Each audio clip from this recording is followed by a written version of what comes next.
L'email est arrivé à 11h43 un mardi matin, alors que j'étais en train de relire les rapports trimestriels dans mon bureau à Denver. L'objet était simplement Noël, et l'expéditeur était ma mère. Holly, mon chéri, je dois te parler des fêtes de fin d'année. Ton frère Derek s'est chargé de tout organiser et pense qu'il vaudrait mieux que tu ne viennes pas. Il a invité quelques investisseurs importants de son entreprise et pense que ta présence pourrait créer une ambiance délicate. J'espère que tu comprends. J'ai fermé lentement mon ordinateur portable, relisant ces mots comme s'ils étaient écrits dans une autre langue. Derek. Mon petit frère, qui, à 30 ans, vivait toujours chez ses parents et n'avait jamais payé une seule facture de sa vie. Je m'appelle Oliver Mitchell, j'ai 34 ans et je viens d'être banni du Noël de ma propre famille par la personne dont j'ai remboursé les dettes de jeu il y a seulement 8 mois. Le téléphone vibra à nouveau. Un autre message de ma mère, Derek est en train de nouer des relations très importantes pour son avenir. Tu as toujours été si direct dans tes opinions. Nous ne voulons pas créer de situations embarrassantes. Direct. C'était le mot élégant que ma famille utilisait lorsque je demandais pourquoi Derek avait dépensé 40 000 $ en paris en ligne avec la carte de crédit de nos parents. Ou lorsque je demandais pourquoi il avait emprunté de l'argent de leur fonds de retraite pour investir dans des crypto-monnaies qui avaient disparu du jour au lendemain. Je me suis souvenu de l'appel désespéré de mon père en mars. « Holly, mon fils, nous sommes dans une situation difficile. Derek a eu des problèmes financiers et, eh bien, nous avons besoin d'aide. 470 000 $. C'est ce que j'ai transféré pour sauver la maison où j'ai grandi, rembourser les dettes de mon frère et donner une seconde chance à mes parents de recommencer à zéro. Tu es notre sauveur, m'avait dit ma mère en pleurant au téléphone. Derek a retenu la leçon. Il va changer. 8 mois plus tard, non seulement Derek n'avait pas changé, mais il me chassait du repas de Noël dans la maison que j'avais sauvée. Apparemment, il avait convaincu mes parents qu'il était en train de bâtir un empire commercial et que ma présence pourrait saboter des affaires importantes. J'ai ouvert le tiroir de mon bureau et j'ai pris un dossier dont mes parents ignoraient tout. À l'intérieur se trouvaient des documents que mon avocat avait insisté pour que je fournisse lorsque j'avais transféré cette somme. Des documents qui transformaient mon don familial en quelque chose de très différent. Mon téléphone a sonné. Derek. Salut, mec. Sa voix semblait trop désinvolte. Maman m'a dit qu'elle t'avait parlé de Noël. J'espère que tu ne le prends pas personnellement. C'est juste qu'une opportunité commerciale incroyable s'est présentée. Quel genre d'opportunité ? Ai-je demandé en gardant un ton neutre. Oh, mec, c'est trop compliqué à expliquer au téléphone. En gros, des types d'une société de capital risque veulent voir mes projets. Ça pourrait changer ma vie, tu vois ? Capital risque. Derek ne savait même pas expliquer ce que signifiait roi, mais il impressionnait les investisseurs. Je comprends parfaitement, répondis-je. Profite bien de Noël. Merci d'être si compréhensif, mon frère. Tu as toujours été le plus mature de nous deux. Je raccrochai et rouvris le dossier. Le contrat de prêt que mes parents avaient signé en désespoir de cause s'y trouvait, précisant clairement les conditions de paiement et les conséquences d'un défaut de paiement. Ils avaient jusqu'au 15 janvier pour commencer à rembourser la dette, sinon la maison serait automatiquement transférée à mon nom. J'ai pris le téléphone et j'ai appelé mon avocat. Marcus, j'ai besoin que tu prépares quelques documents à remettre le 24 décembre. Si vous aimez cette histoire familiale qui a transformé la gratitude en trahison, n'oubliez pas de vous abonner à la chaîne, car la suite va vous montrer que parfois, la meilleure réponse à ceux qui vous utilisent est simplement de cesser de leur être utile. Pendant que Derek planifiait son Noël parfait dans la maison que j'avais sauvée, entouré d'investisseurs fictifs et de promesses vides, je calculais déjà l'expression qu'il aurait sur le visage lorsqu'il découvrirait que tout dans la vie n'est pas gratuit. Surtout quand on confond générosité et stupidité. Derek a toujours été le fils préféré de la famille Mitchell. Pendant que je passais mes nuits à étudier l'ingénierie à l'université, puis à travailler 16 heures par jour pour construire ma carrière dans le conseil financier, mon petit frère surfait sur la vie comme si le monde lui devait quelque chose. À 18 ans, Derek a convaincu mes parents de financer un cours d'entrepreneuriat de 30 000 $ à Las Vegas. Il est revenu 3 semaines plus tard sans diplôme, mais avec des histoires sur les relations importantes qu'il allait nouer. À 22 ans, il avait besoin de 40 000 $ pour investir dans une start-up révolutionnaire de livraison de repas bio. L'entreprise a fait faillite en 4 mois, mais Derek était déjà en train de planifier son prochain grand projet. Il a l'esprit entrepreneurial, disait toujours ma mère lorsque je remettais en question ses investissements. Tout le monde n'est pas fait pour être employé comme toi, Holly. Employé. Comme si mon poste de directeur dans l'un des plus grands cabinets de conseil de Denver était insignifiant comparé au grand rêve de Derek. Le coup de grâce a été porté en mars. Derek a découvert le monde des crypto-monnaies et a réussi à accéder à la carte de crédit professionnelle de mes parents, qui possédaient une petite boutique d'antiquités à peine rentable. En 3 semaines, il avait accumulé 200 000 $ de dettes en pariant sur des monnaies numériques qui promettaient de le rendre millionnaire avant la fin de l'année. Lorsque les crypto-monnaies se sont effondrées, Derek a tout simplement disparu pendant 2 semaines. Mes parents recevaient tous les jours des appels de créanciers, des menaces de poursuites judiciaires et des avis de saisie hypothécaire. La maison où nous avions grandi, que mon grand-père avait construite de ses propres mains, était à quelques jours d'être mise aux enchères. « Oli, mon fils, tu es le seul qui puisse nous aider », m'avait dit mon père en pleurant au téléphone. Derek a commis une grave erreur, mais il est jeune. Tu as toujours été responsable. Je t'en supplie. 470 000 $. C'est la somme que j'ai transférée en un seul après-midi pour sauver ma famille de la ruine financière. De l'argent que j'avais économisé pendant 12 années de travail acharné, en vivant en dessous de mes moyens, en rêvant d'acheter ma propre maison un jour. Derek a retenu la leçon. M'a promis ma mère pendant que je signais les papiers du virement. Il te remboursera chaque centime. Il a complètement changé. Il a changé. Pendant 3 mois, Derek a vraiment semblé différent. Il a trouvé un emploi dans une entreprise de marketing numérique, parlait de construire quelque chose de solide, et a même partagé le loyer avec mes parents. Je pensais qu'il avait enfin mûri. Mais Derek n'avait pas changé. Il avait simplement appris à mieux cacher ses ambitions. J'ai découvert la vérité lorsque mon père a mentionné en passant les investisseurs importants que Derek ramenait à la maison. Des hommes en costume qui arrivaient dans des voitures de luxe et chuchotaient dans le salon à propos des opportunités exclusives. Après avoir mené une enquête discrète, j'ai découvert que Derek utilisait notre maison familiale comme bureau pour une nouvelle arnaque. Il avait créé une société de conseil en investissement fictive et vendait des parts d'un fonds qui n'existait tout simplement pas. Les investisseurs étaient en fait ses victimes, des personnes naïves qui croyaient à ses promesses de rendement garanti de 30%. Et mes parents? Non seulement ils étaient au courant, mais ils l'aidaient activement. Ma mère préparait le café et les biscuits pour les réunions. Mon père prêtait sa crédibilité de commerçant respecté dans la communauté pour valider les histoires de Derek. C'est différent cette fois-ci, m'avait expliqué ma mère lorsque je l'avais confronté au sujet des voitures étranges dans le garage. Derek s'y connaît vraiment en investissement maintenant. Il aide les gens à multiplier leurs économies. Multiplier les économies. Derek volait les économies de retraités et de familles de travailleurs, utilisant la maison que j'avais sauvée comme base pour ses crimes. Mais ce qui me faisait le plus mal, ce n'était même pas l'argent ou la trahison. C'était de réaliser que mes parents savaient exactement qui était Derek et qu'ils avaient choisi de le protéger malgré tout. Ils considéraient ma responsabilité comme une faiblesse et sa sociopathie comme du charisme. Derek a le sens des affaires, m'a dit mon père la dernière fois que nous nous sommes vus. Tu as toujours été doué avec les chiffres, mais lui, il comprend les gens. Il comprend les gens. Derek savait comment manipuler, comment mentir avec conviction, comment faire payer les autres pour ses erreurs. Et ma famille confondait cela avec le sens des affaires. 8 mois après avoir sauvé leur maison, j'étais banni de Noël parce que ma présence pouvait compromettre les magouilles de Derek. Parce que remettre en question la provenance de son argent pour acheter de nouvelles voitures et des vêtements de marque était négatif et jaloux. J'ai rouvert le dossier sur mon bureau. Les documents que mes parents avaient signés en désespoir de cause étaient clairs. Ils avaient 6 mois pour commencer à me rembourser, sinon la propriété serait automatiquement transférée à mon nom. Le délai expirait le 15 janvier. Mais il y avait un autre document dans le dossier, un document que même mon avocat ne connaissait pas. Une copie de l'enquête que j'avais commandée sur les activités de Derek. Des photos de ses rendez-vous secrets, des enregistrements de ses promesses frauduleuses, une liste complète de ses victimes. Derek pensait qu'il était en train de bâtir un empire. En réalité, il était en train de construire sa propre prison. Mon téléphone vibra. Un message dans le groupe familial. « Salut tout le monde, je confirme pour Noël. » Derek a tout organisé à la perfection. Ce sera plus sophistiqué que jamais.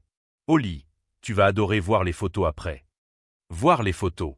Comme si j'étais un parent éloigné qui ne méritait que quelques miettes d'attention de la part de ma propre famille. J'ai souri en tapant ma réponse, j'ai hâte de voir le résultat. Pendant que Derek planifiait son dîner parfait, entouré d'investisseurs fictifs et construisant une nouvelle couche de mensonges sur les fondations pourries de sa vie, je calculais déjà comment je verrais tout ce château de cartes s'écrouler. Parce que certaines leçons ne peuvent être apprises que lorsque le monde entier regarde. 3 jours après ce message dans le groupe familial, j'ai reçu un appel qui allait tout changer. Oli, c'est Martha Henderson. Tu te souviens de moi? Je suis la voisine de tes parents depuis 20 ans. Bien sûr que je me souvenais d'elle.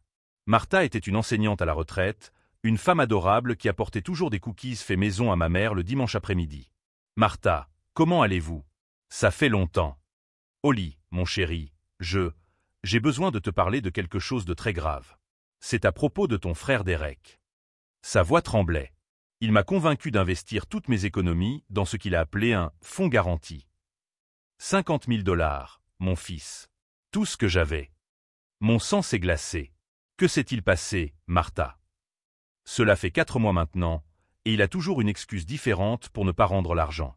La semaine dernière, quand je suis allé chez tes parents pour discuter, ton frère a dit que les marchés étaient instables, et que je devais être patiente. Mais Oli, elle s'est mise à pleurer. Je ne peux plus payer mes médicaments. J'ai dû résilier mon assurance maladie. Martha n'était pas la seule. Au cours des 2 heures qui ont suivi, j'ai reçu des appels de 6 autres personnes du quartier. Des personnes âgées qui avaient fait confiance à Derek parce qu'il était le fils des Mitchell. Des personnes qui connaissaient ma famille depuis des décennies et qui pensaient que Derek avait hérité de mon intégrité dans les affaires. Monsieur Patterson, âgé de 82 ans, avait remis 30 000 $ de sa pension militaire. La veuve Gladys Thompson avait perdu 25 000 $ qu'elle comptait léguer à ses petits-enfants.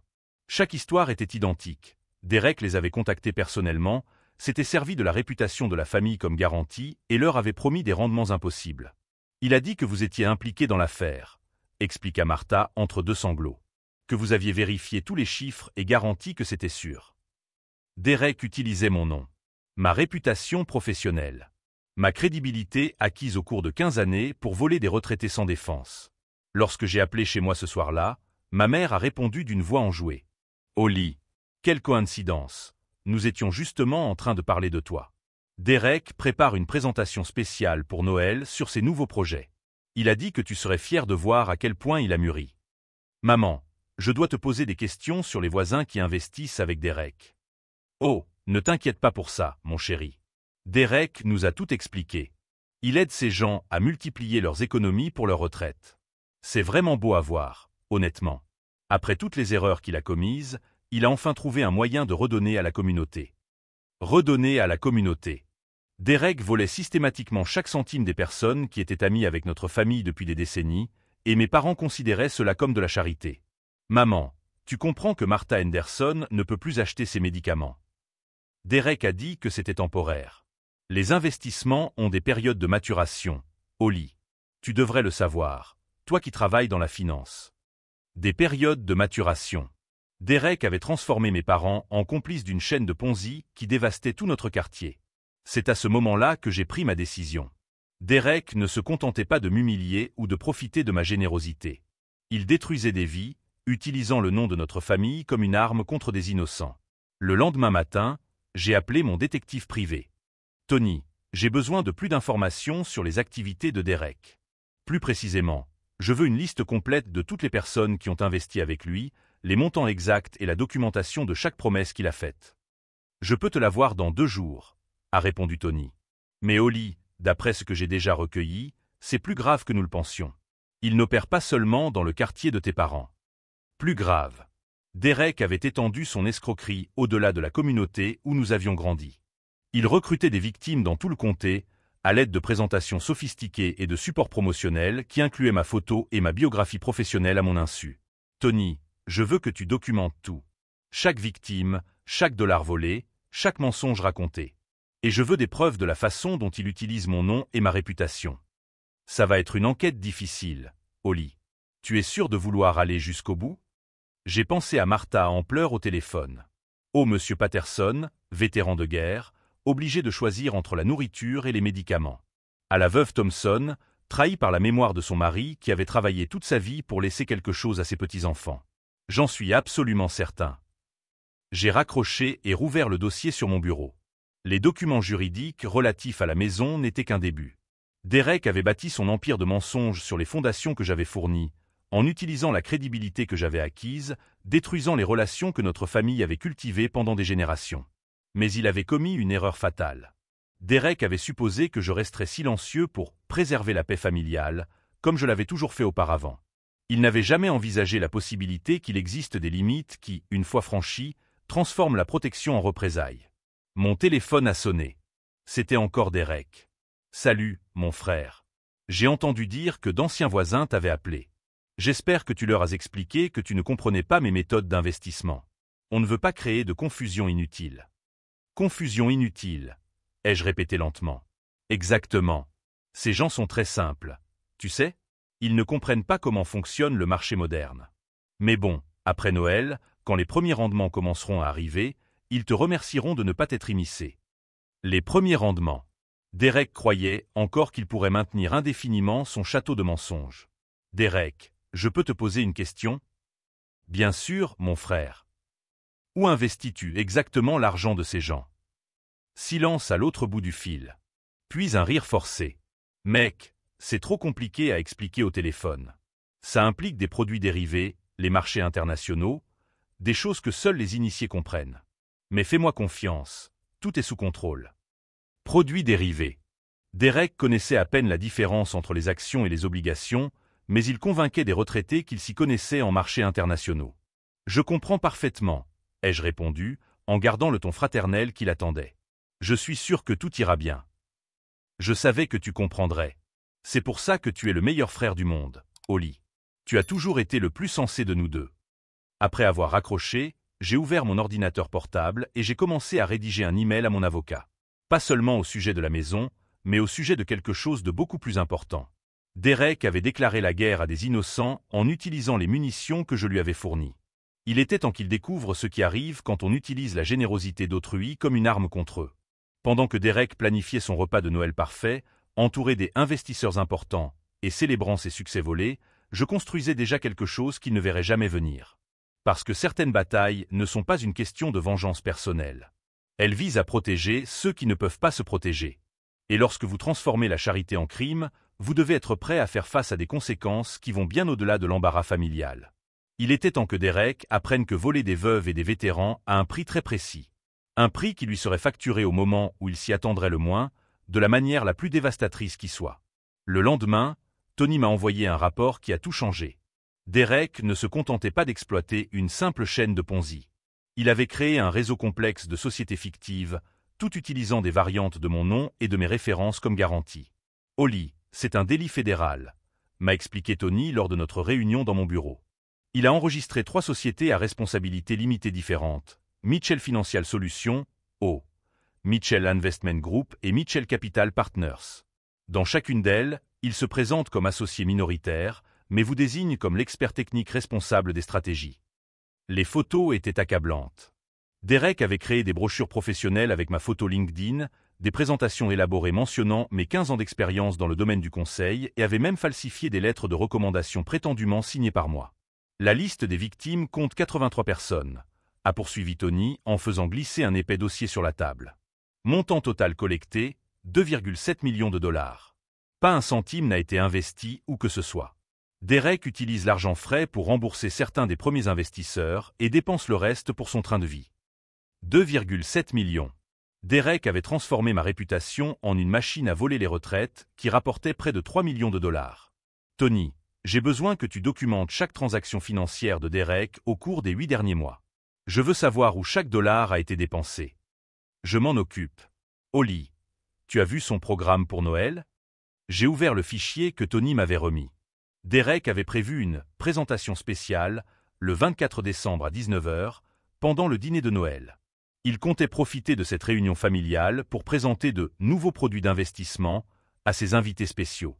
Les invités spéciaux étaient 15 couples de retraités que Derek avait convaincus d'apporter le reste de leurs économies pour des opportunités de fin d'année. Des gens qui n'avaient pas encore investi, mais qui seraient séduits par l'atmosphère familiale et la pression sociale chez mes parents. Derek était en train de transformer le Noël de notre famille en une foire à escroquerie. Il y a plus, a dit Tony, d'une voix sombre. Derek a prévu des rendez-vous individuels avec 5 familles pour le 25. Il veut qu'elles signent des contrats le lendemain de Noël, alors qu'elles seront encore sous le coup de l'émotion de la présentation. J'ai fermé les yeux, imaginant Martha Henderson et d'autres victimes contraintes de remettre leurs dernières économies alors qu'elles digéraient encore le repas de Noël. Derek avait prévu d'utiliser la générosité et la confiance de l'esprit de Noël comme une arme contre des personnes innocentes. Tony, je veux que tu prépares 2 dossiers séparés. L'un contenant toute la documentation sur les fraudes de Derek pour le FBI. L'autre contenant des preuves spécifiques de l'utilisation non autorisée de mon nom pour le service de police local. Quand veux-tu que je les remette? Le 24 décembre, à 20 h. 1 heure après le début de la présentation de Noël de Derek. Tony sourit pour la première fois depuis le début de notre réunion. Tu vas le prendre en flagrant délit. Pas seulement lui, corrigeai-je. Je vais démanteler toute l'opération, devant toutes les victimes et sous les yeux de mes parents. Mais ce n'était que le début. J'appelai mon comptable, David, et lui expliquai la situation financière de mes parents. David, j'ai besoin que tu calcules exactement combien mes parents me doivent, y compris les intérêts et les pénalités de retard. Je veux les chiffres exacts pour le 15 janvier. Holly, tu es sûr? Cela va générer une dette considérable. J'en suis absolument certaine. Et David? Je veux que tu prépares également un budget détaillé de ce dont mes parents auront besoin pour entretenir la maison pendant les 5 prochaines années. Les dépenses, l'entretien, les impôts, tout. Ça va leur faire peur. Ça leur donnera une dose de réalité. Pour la première fois, ils comprendront le coût réel de la protection de Derek. Si vous suivez ce parcours fait de découvertes choquantes et de planification stratégique, n'oubliez pas de vous abonner à la chaîne, car ce qui se passera lorsque la vérité éclatera enfin dépassera toutes vos attentes. Au cours de la semaine suivante, j'ai mis en œuvre la phase la plus délicate de mon plan. J'ai discrètement contacté chacune des 83 victimes de Derek. Pas pour les avertir de la fraude, cela aurait été prématuré et aurait pu lui donner une chance de s'échapper. Mon objectif était différent. Monsieur Patterson, ici Holly Mitchell. J'organise une petite réunion informelle le 26 décembre afin de discuter de certaines préoccupations concernant des investissements dans notre communauté. Seriez-vous intéressé d'y participer? Une à une, toutes les victimes ont accepté de venir. Elles faisaient confiance au nom Mitchell, après tout. Derek s'en était assuré. En parallèle, j'ai contacté des journalistes locaux spécialisés dans les fraudes financières. Je ne leur ai donné aucun détail. Je me suis contenté de fixer des interviews pour le 26 décembre, en leur promettant un scoop qui aurait un impact dans toute la région.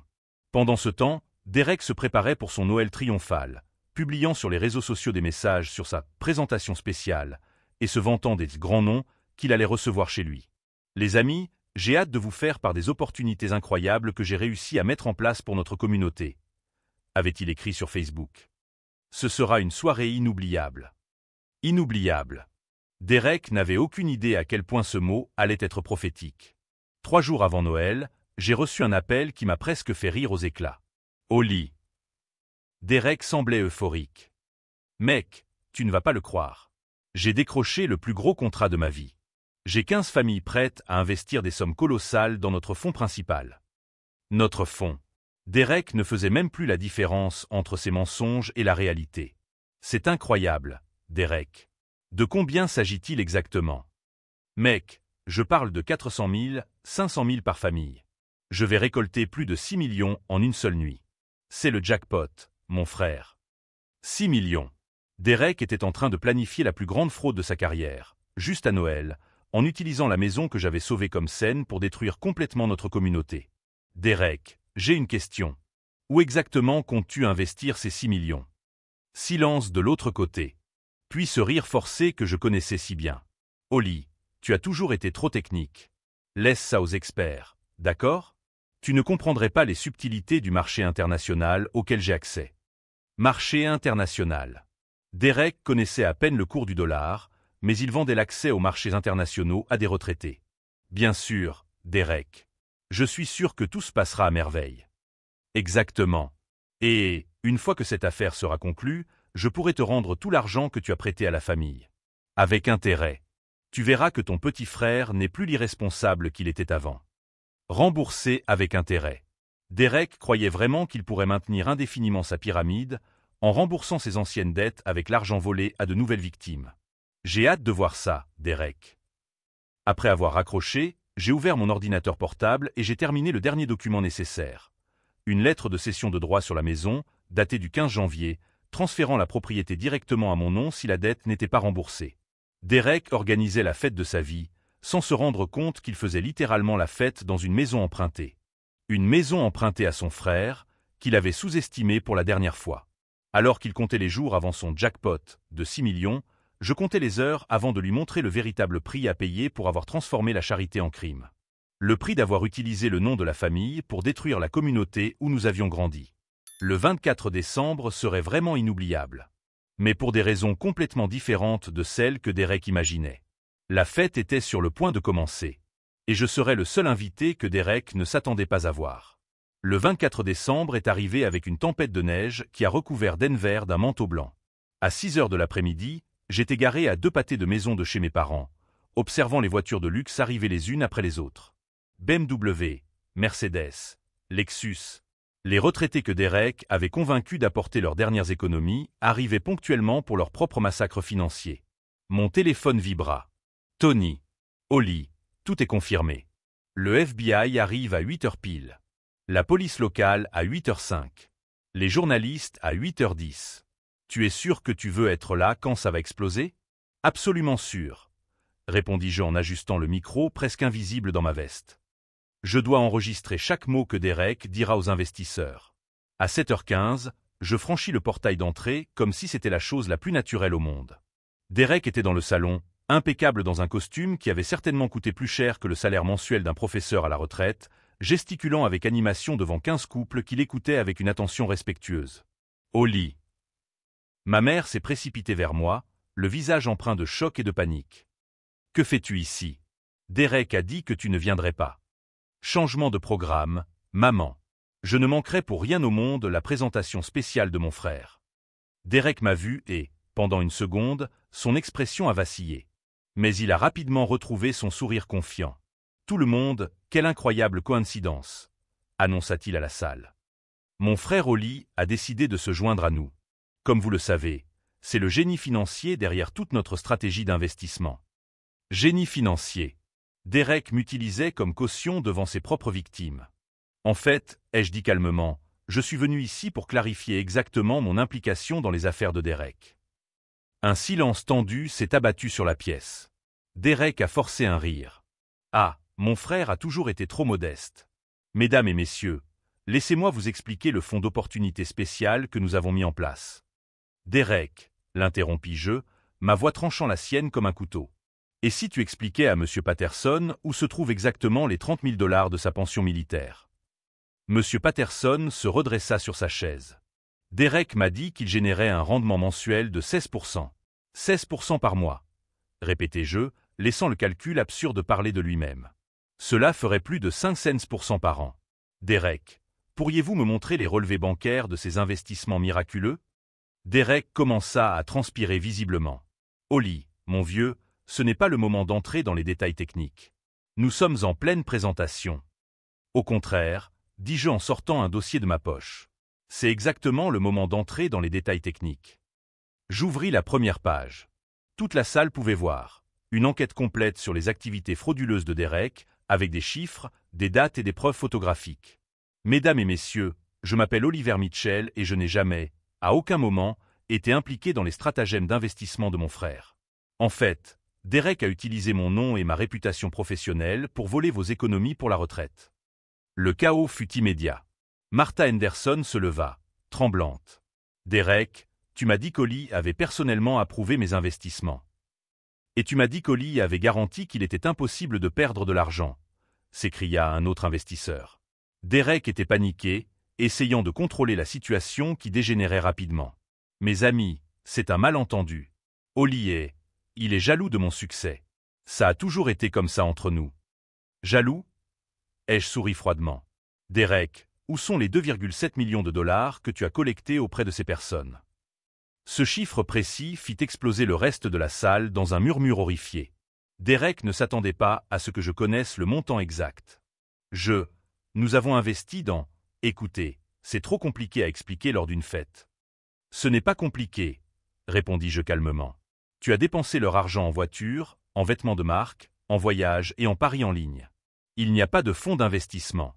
Il n'y a pas de rendement. Il n'y a que toi qui voles des veuves et des vétérans de guerre. Mon père, qui était resté silencieux pendant toute la confrontation, a finalement pris la parole, la voix brisée. Derek, est-ce vrai? Derek regarda autour de lui, voyant les visages des personnes qu'il avait trahies, des personnes qui lui avaient fait confiance à cause du nom de notre famille. Papa, je peux t'expliquer. À ce moment-là, des lumières bleues et rouges illuminèrent les fenêtres du salon. Le FBI était arrivé 5 minutes plus tôt que prévu.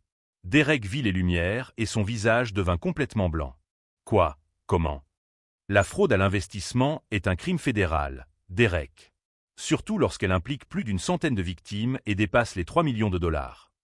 Les coups frappés à la porte étaient fermes et autoritaires. FBI. Ouvrez la porte. Derek se tourna vers moi, les yeux désespérés. Holly, je suis ton frère. Tu ne peux pas me faire ça. Je me dirigeai vers la porte d'entrée, sans le quitter des yeux. Tu as raison sur un point, Derek. Je suis ton frère. Et c'est justement pour ça que je ne peux pas te laisser continuer à détruire la vie d'innocents. J'ai ouvert la porte à 6 agents fédéraux. Agent Sarah Collins, FBI. Nous recherchons Derek Mitchell. Il est dans le salon, ai-je répondu en montrant Derek, figé au milieu de ses victimes. Alors que Derek était menotté devant 15 couples de retraités, ma mère s'est mise à pleurer. Comment as-tu pu faire ça, Holly? C'est ton frère. Exactement, maman. Et c'est pour ça que j'ai essayé de le sauver tant de fois. Mais Derek ne voulait pas être sauvé. Il voulait que je finance ses crimes. Derek a crié pendant qu'on l'emmenait, « Tu me dois 400 000 dollars. Cette maison est aussi la mienne. » L'agent Collins s'est arrêté à la porte. « Monsieur Mitchell, au sujet de la situation de la propriété. » J'ai sorti le 2e document de mon dossier. Voici les papiers de transfert. À compter du 15 janvier, cette maison m'appartient légalement, à moins que la dette familiale ne soit entièrement remboursée. Mes parents m'ont regardé comme s'ils voyaient un étranger. « Holly, » murmura mon père. « Tu as tout planifié. » Non, papa. Je me suis simplement préparé aux conséquences de vos choix. Alors qu'on faisait monter Derek dans le véhicule du FBI, il cria une dernière fois, « Vous le regretterez. Quand je sortirai, je reconstruirai tout. » L'agent Collins a fermé la porte du véhicule et s'est approché de moi. « Monsieur Mitchell, il y a quelque chose que vous devez savoir. Au cours de notre enquête, nous avons découvert que votre frère prévoyait d'utiliser votre identité pour ouvrir des comptes bancaires internationaux. Il avait déjà falsifié votre signature sur plusieurs documents. Falsifié ma signature. Derek n'utilisait pas seulement mon nom, il usurpait complètement mon identité. Ce n'est pas tout, a poursuivi l'agent. Nous avons trouvé des preuves qu'il prévoyait de quitter le pays la semaine prochaine avec tout l'argent restant. Vous l'avez empêché de s'enfuir pendant des heures. Dans la pièce, les investisseurs étaient interrogés par d'autres agents. Martha Henderson s'est approchée de moi, les larmes aux yeux. « Holly, je ne savais pas. Si nous avions su que tu n'étais pas impliquée. Martha, vous avez été victime. Derek est un manipulateur professionnel. Mais maintenant, au moins, il ne peut plus faire de mal à personne. » À 10 heures du soir, ma maison était enfin vide. Mes parents étaient sous le choc, assis sur le canapé du salon qui, jusqu'en janvier, était encore le leur. « Que va-t-il se passer maintenant » demanda ma mère, d'une voix faible et effrayée. Je m'assis dans le fauteuil de mon père, celui où il m'enseignait les mathématiques quand j'étais enfant. « Maintenant, vous devez décider si vous voulez racheter la maison ou trouver un endroit plus petit où vivre. Et vous devez décider si vous voulez essayer de réparer les dommages que Derek a causés à notre communauté. » Le téléphone de la maison a sonné. C'était l'agent Collins. « Monsieur Mitchell, j'ai une autre information importante. Lors de la perquisition dans la chambre de Derek, nous avons trouvé des plans pour une 2e phase de son stratagème. Il prévoyait de s'étendre à d'autres États en utilisant de fausses franchises de votre cabinet de conseil financier. Derek ne se contentait pas de voler notre quartier. Il prévoyait de créer un réseau national de fraude en utilisant mon identité. » Je raccrochai le téléphone et regardai mes parents. Derek ne détruisait pas seulement votre vie. Il détruisait tout ce que notre nom représentait dans cette communauté. Et il allait s'en servir pour détruire d'autres familles dans tout le pays. Pour la première fois depuis des années, je vis mon père pleurer pour de vrai. Nous avons complètement échoué avec vous deux, n'est-ce pas? Pas avec nous deux, papa, ai-je répondu doucement. Vous avez échoué à enseigner à Derek que les actions ont des conséquences. Mais il n'est jamais trop tard pour commencer. Dehors, la tempête de neige continuait de tomber, recouvrant les traces du plus long jour de notre vie. Derek avait planifié le Noël parfait pour célébrer ses crimes. Au lieu de cela, il avait créé le moment parfait pour sa propre chute. 3 mois plus tard, j'étais assis au premier rang du tribunal fédéral, regardant Derek recevoir sa sentence. 15 ans de prison pour fraude à l'investissement, blanchiment d'argent et usurpation d'identité. Le juge a été clair. Monsieur Mitchell, vous avez systématiquement exploité la confiance de personnes âgées vulnérables en utilisant le nom respecté de votre famille comme une arme. Ce n'était pas seulement de la cupidité, c'était de la cruauté calculée. Derek ne m'a pas regardé une seule fois pendant toute l'audience. Ses épaules voûtées et son costume bon marché contrastaient fortement avec l'homme confiant qui avait organisé cette présentation de Noël désastreuse. L'agent Collins s'est approché après le verdict. Nous avons réussi à récupérer 800 000 $ sur les actifs de Derek. Cette somme sera versée à un fonds d'indemnisation pour les victimes. 800 000 $. Ce n'était même pas le tiers de ce que Derek avait volé, mais au moins Martha et les autres auraient quelque chose. Et mes parents ? Demandai-je. Ils ont pleinement coopéré à l'enquête. Il n'y aura pas de poursuite pénale, mais... Elle marqua une pause. La maison ? Ils ont décidé de la vendre. Ils ont acheté un appartement plus petit et ont utilisé le reste pour contribuer au fonds d'indemnisation. Mes parents avaient complètement changé après cette nuit-là. Le choc de voir Derek menotté devant ses victimes les avait obligés à affronter des décennies de déni. Pour la première fois, ils assumaient la responsabilité des dommages que Derek avait causés. Nous ne savons pas comment demander pardon, avait pleuré ma mère 2 semaines plus tard. À toi, aux voisins, à tous ceux que nous avons blessés en protégeant Derek. La réconciliation n'a été ni instantanée ni facile. Il y a eu des conversations douloureuses, des larmes et des moments de colère. Mais pour la première fois depuis des années, mes parents étaient honnêtes sur qui était vraiment Derek. Tony m'a appelé la semaine suivante. Holly, il y a quelque chose que tu dois savoir. Derek a essayé de passer un accord avec les fédéraux en leur fournissant des informations sur d'autres escroqueries similaires. Et alors ? Il n'avait aucune information. Il inventait des histoires pour réduire sa peine. Même en prison, il continue de mentir. Certains collègues m'ont demandé si j'avais pitié de lui. La réponse est compliquée.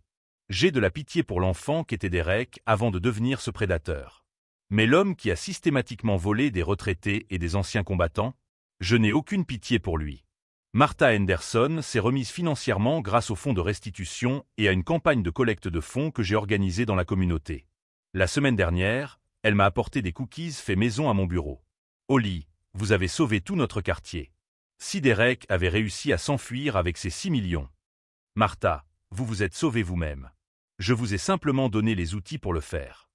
Le plus surprenant a été de découvrir comment notre communauté s'est soudée après la révélation de Derek.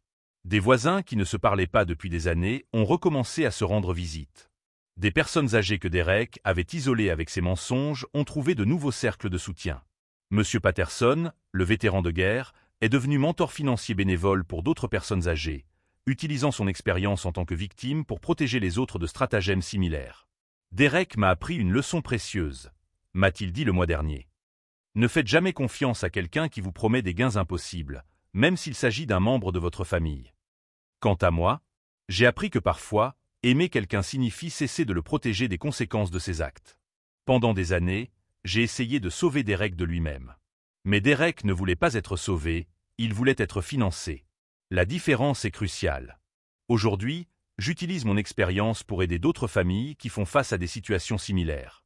J'ai créé un programme de consultation gratuit pour les victimes de fraude familiale, car j'ai découvert que des histoires comme la nôtre sont plus courantes qu'on ne le pense. Derek m'écrit encore parfois depuis la prison.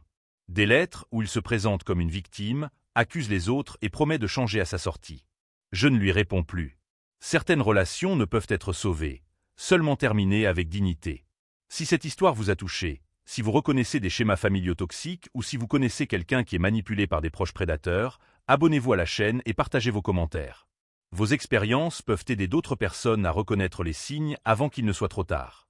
Parfois, la vengeance la plus puissante n'est pas de détruire quelqu'un, mais de l'empêcher de continuer à détruire les autres. C'est transformer sa douleur en protection pour ceux qui viennent après. Derek a essayé d'utiliser notre famille pour financer ses crimes. Au lieu de cela, il a fini par financer une transformation qui a renforcé toute notre communauté. La dernière fois que je l'ai vu, il était escorté vers le fourgon de prison. J'étais sur le trottoir devant le tribunal, entouré de Martha, de M. Patterson et de dizaines d'autres personnes que Derek avait tenté de détruire. Nous avons survécu. Nous prospérons. Lui, eh bien, il paie enfin ses propres factures.